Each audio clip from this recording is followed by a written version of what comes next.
ও মাই god, তোর পাপা কিন্তু অনেক ভালো। ইয়াশ চৌধুরীর পেছনে তো মেয়েদের লাইন লেগে থাকে, কিন্তু ওর নজর তোর দিকে। শোন, তোকে একটা কথা বলি, ইয়াশ চৌধুরী কি পরিমাণে যে ডেঞ্জারাস এটা তোর কোনো ধারণাও নেই। আর ধরো না, এটা আমার গুলশানের ফ্ল্যাটের চাবি। এরপর তোমার যদি আমি মেসে থাকতে দেখছি তাহলে কিন্তু স্যাং লাগিয়ে দেবো। হ্যালো, কই তুমি? আমি তো বাসায় অ্যাসাইনমেন্ট করতেছি। তুমি বাসায় অ্যাসাইনমেন্ট করতেছো তাই না? আটা মেট্রো খ 36/34। তোমার টিচারও দেখলাম মাত্র ক্লাসে এন্ট্রি নিল। মানে আমি শেষবারের মতো তোর সাথে দেখা করতে চাই, কথা বলতে চাই। তুমি যদি না আসো আমি সুইসাইড করবো।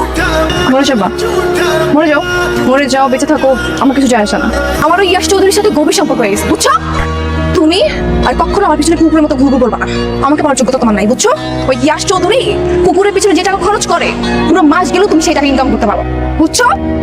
সো প্লিজ আমার লাইফে ঢোকার চেষ্টা করবা না। জাস্ট গো গো। আমার জান্নাত এসো, তুমি আমার কাছে কি চাও? আমি অনেক বড় লোক হতে চাই, এমন বড় লোক হতে চাই যাতে এই ঢাকা শহরের যে কাউরে কুত্তা বানাই বলতে পারি। আমার কুত্তা বলছিলি না, যার জন্য আমার কুত্তা বলছিলি না, আজকে আমার এত টাকার এত ক্ষমতা হয়েছে যে আমি যদি চাই তো রিয়াসের গলায় কুত্তার চেন পরাইয়া পুরো ঢাকা শহর কুত্তা বানাই বলতে পারবো। ইয়াশ, কি ভাবছিস তোরা আমার কাছ থেকে কিনা তোরা ভালোবাসি বল, তোর বিয়া করুন চাচ্ছে এখন তোর গুলি করিয়া মুখের উপরে পড়াই দিন। আমি যদি আজকে চাই মাথা হইতে পা পর্যন্ত পুরো শরীর টাকা দিয়ে মুড়াই দিতে পারবো।